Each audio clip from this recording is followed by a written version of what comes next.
My name is Grace Wangeshi Godo, and I'm a systematic theologian affiliated in a Presbyterian Church of East Africa. I love the Lord. I teach in a Presbyterian University of East Africa in Kikuyu.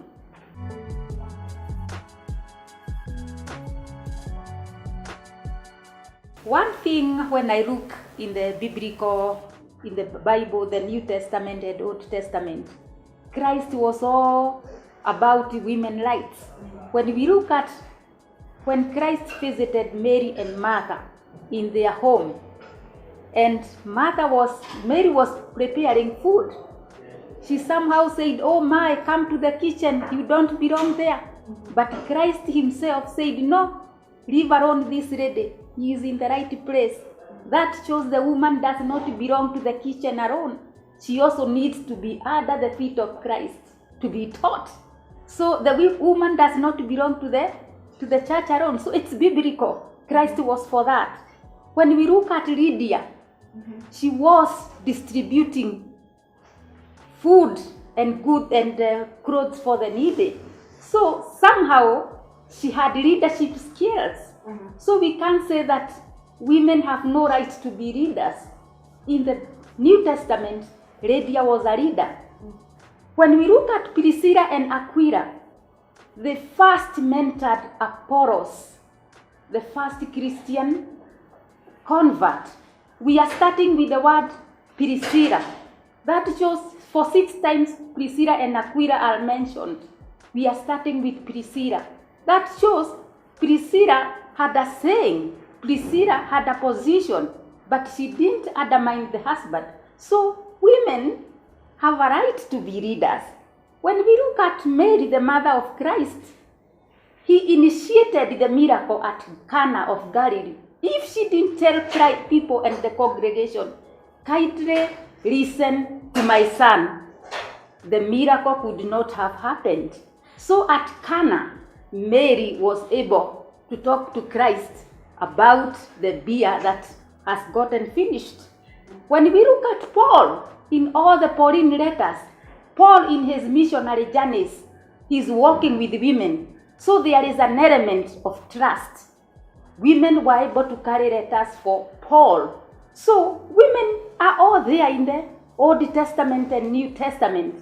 So when we are talking about women's rights, even if the Bible is telling them submit, it's not about submitting even to the fools.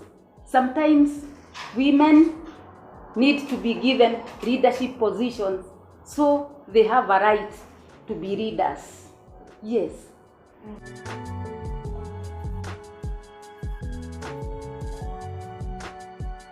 When we look at the Old Testament, and especially in Genesis, it says, "Give birth and fill the world." But if we look at the Bible in that way, give birth and fill the world, in Kenya today, in Africa today, you give birth to 15 children and they don't go to school, then the God we are serving, somehow people may doubt him. So let us look at in the interpretation itself. When we are looking at girl and women reproduction, God is also telling us, "I have created you." And once you are created by God, you are given brains. We are different from animals because of the way we think. So, when we say give birth to 100 children and they are not going to school, that is not right. That is poor interpretation. So we need to look at the biblical way of thinking when we are looking at the women and the girl child. So mostly the interpretation is wrong when we are looking at productivity, giving birth in the Old Testament itself.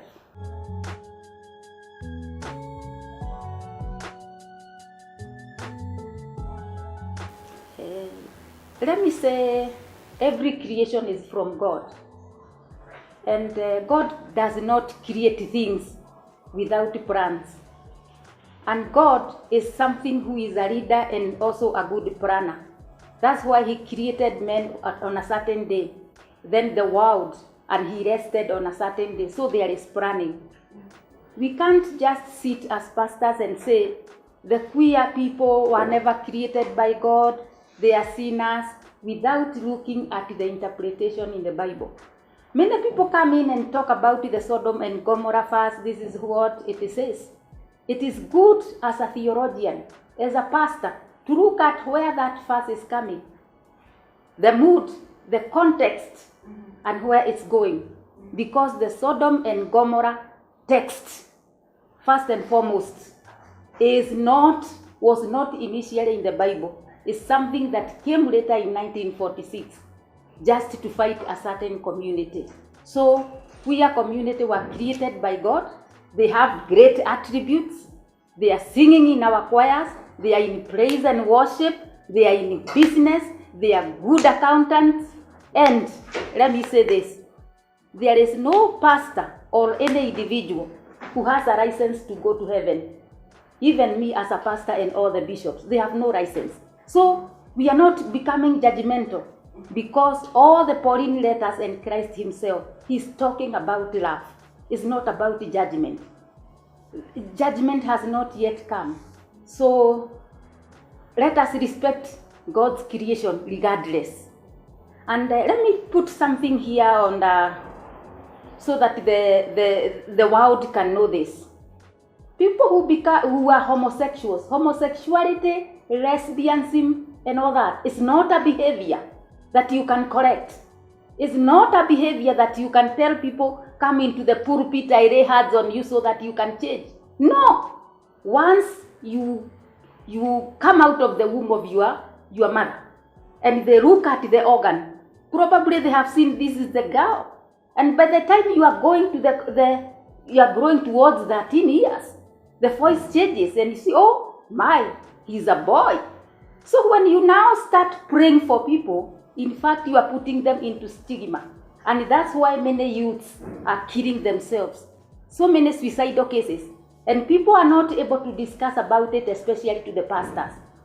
Once people come and they tell us, for example, I'm a girl, but I'm feeling I'm a boy. And the pastors have don't have that information. What we do, we start preaching about those youth.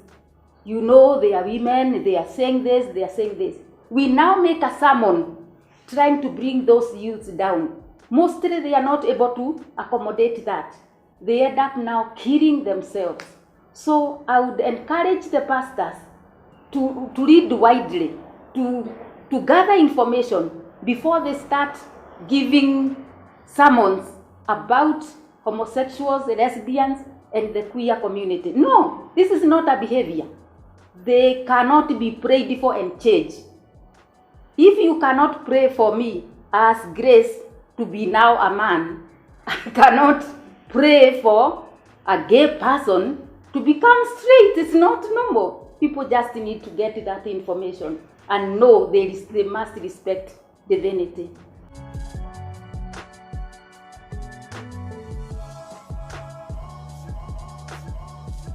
In our churches, we have programs. We have Christian education departments. We have services for Christian education for the youth. We have youth pastors. Let us have programs which are tailor-made towards that information. Because mostly in our churches, we just have the information that we are going to heaven. Yes, And this heaven, as a pastor, let me say, I don't know whether it will be there or not, but I believe it's there. But for the 150, 120 years I'm going to be in this world, I need to come up with the programs that are going to educate people so that they don't fight humanity. Yeah, so we just need to coordinate that. We bring more pastors on board in certain trainings and programs so that when they come and they get that information, we are able to go back to the parishes, to our churches, and educate everybody about this. Because right now what we know is all about sin and going to heaven. It's about sin and going to heaven. But we have no information. Yes.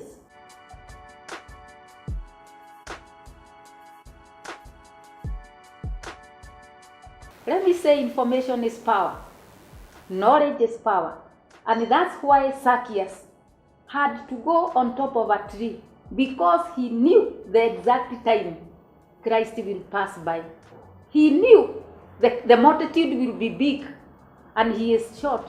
So he has to be in a strategic place so that he can have a good view of Christ himself. And he had information that once Christ just looks up, he will just be noticed. So information is power. As pastors, it's good we come, we are trained, and we go back to the parishes. Every time you are having a platform or a seminar, let us have pastors in. Let us have youth pastors. Let us have bishops so that we get that information. We cannot afford to stay in blank and we don't have information. The church of 21st century is different from the church of the 1st century. That time they were walking, or somehow they were using the boats around the Mediterranean Sea. But today, the church is at a click of your phone. You are able to preach in the North Pole and South Pole, South Africa and North America. So it's good to have information. Every time we are having such forums, it's good to have pastors. Because, why am I saying this? Religious or faith-based organizations and pastors, they in Kenya we are almost 98% compared to Uganda, which is 70%. And once we make a decision, the government has to listen. This is what the bishops are saying. But once now we empower the pastors through such information, and we go back to the churches, we go back to our Bible colleges, we give the right information. And once that information goes out, now very many people will have that information. But once we cross ourselves, we are pastors and we are going to heaven, and everybody now comes and we are blank, now we are not helping anyone. So the best thing is to get information, because information is power. It's biblical.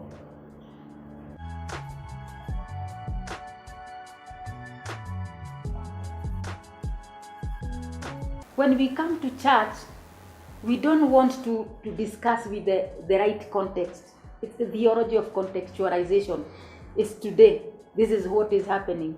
These are the issues on the table. We can't blame ourselves, because very many pastors have not even gone to theological schools. We just wake up one morning with the Bible and we say we are going to heaven. So I'm sorry to say, very many pastors are Quakers. Somehow they don't have that information, and I like it that they get trained in such forums or they go to theological universities. Once a girl comes into my office and I'm exposed, and the pastor is trained, and the girl is pregnant, it's good to listen. And not just listening with the ears, being empathetic. Where is the girl coming from? Where is the girl going? What are her fears? And also I listen. Am I able to walk that journey with the girl?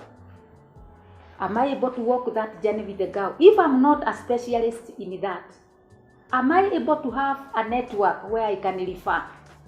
Because somehow as pastors, we know it all. Because of the ego, I'm the one taking people to heaven. No. Sometimes we need to refer. I know a healthy person who is an expert in this, and I'm an expert in biblicals. Can I refer? But I'm not just referring by calling, accompanying the girl to the person. So we have to have the network so that we can have referral systems. If the girl is needed, she has no money, she has no fees, she may want to go back to school. As a pastor, the best thing is to walk that journey with that girl. Yes, but if I just start preaching about her, blaming that girl, she will just go do that abortion in an unsafe way. She will use needles, she will use omo, she will use coffee, she will use so many things, and the uterus will be perforated. Somehow she will become barren. We may lose the girl.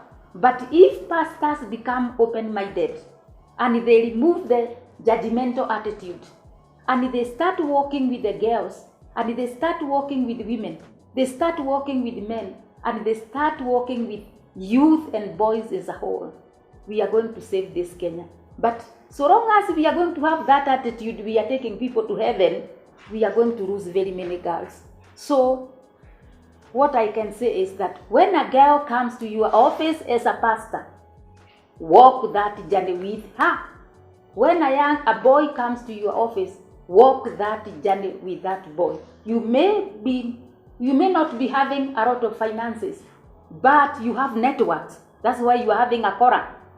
Yes, it's not a Quora to get money. It's a Quora of authority. You can work with the governor. You can work with the UN, USAID, and see the youth or that girl is helped. And you walk to the edge. Don't just get lost because, I've released the girl, I've solved the problem. No, walk the journey with the girl.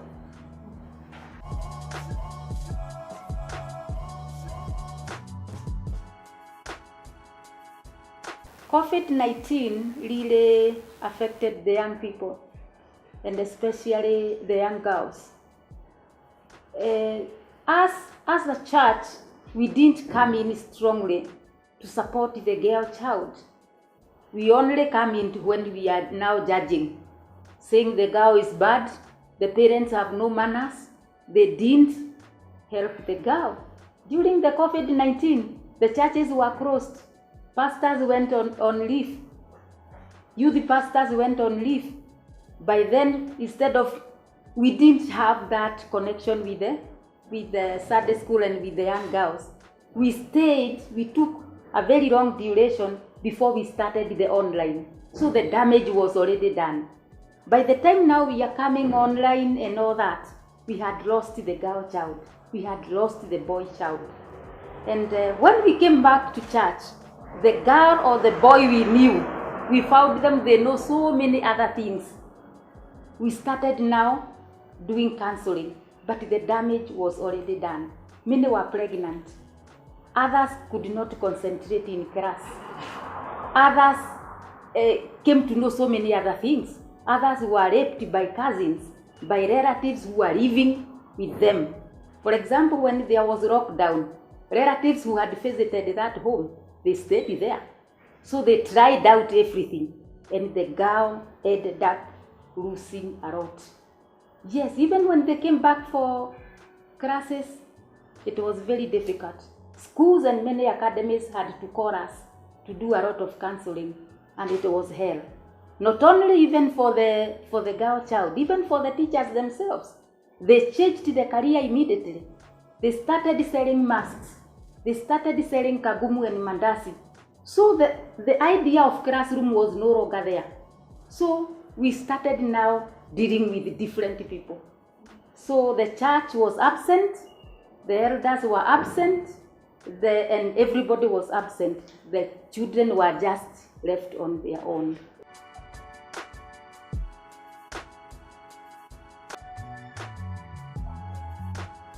In our church curriculum and even in the university, we don't talk about sex. It's like, hey, the pastor is talking about sex, it is not bad. It's bad. You can't just talk about sex in the altar. and there are no books about sex unless we hire somebody to come and talk about this, and probably once a year during the Christian education, which is very wrong. That shows the information is not there. And when the kids are going to get that information, they are going to get it from the wrong people, or they are going to get it from FM radios, or they are going to get it from other radios, of which they are not professionals, and probably others don't have morals. They will just tell the girl, this is how you do it, this is how you do it.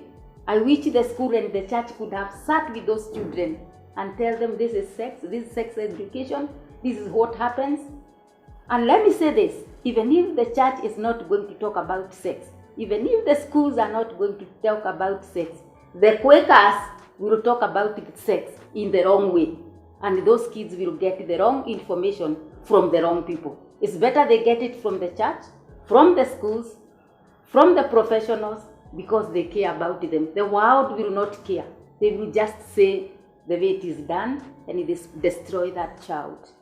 Yeah, we failed. We don't have that. We fear even talking about sex, even when we are preaching. It's for the sinners. Yes, the sinner will teach that child how to do things, and they will be taught in the wrong way. It is very important. I wish all the churches and schools, Bible schools, should have that, so that when we go to the parishes, we roll it over. We do it in a professional way. But now they will be taught, this is how we do it, this is how we sleep, this is how we do this. Oh my, they will be destroyed. But once they are done by professionals, by people of morals, by people who know God, now they will even respect sex, and they will wait for their time and for the season.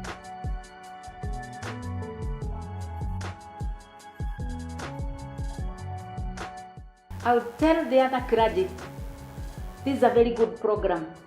Comprehensive sex education is very, very important, because in this you will respect humanity, you will respect everybody. But without that knowledge, a person will be coming to your church, oh, this is queer, I start now bringing them down. This is a girl, I start bringing them down. Not because I'm bad, it's because I don't know. I've read the Bible in the wrong way. I always tell pastors, a Bible is a very dark forest. You may enter it and fail to come out. Don't just take the Bible and start talking about it without doing proper interpretation. Yes, that's where we go wrong.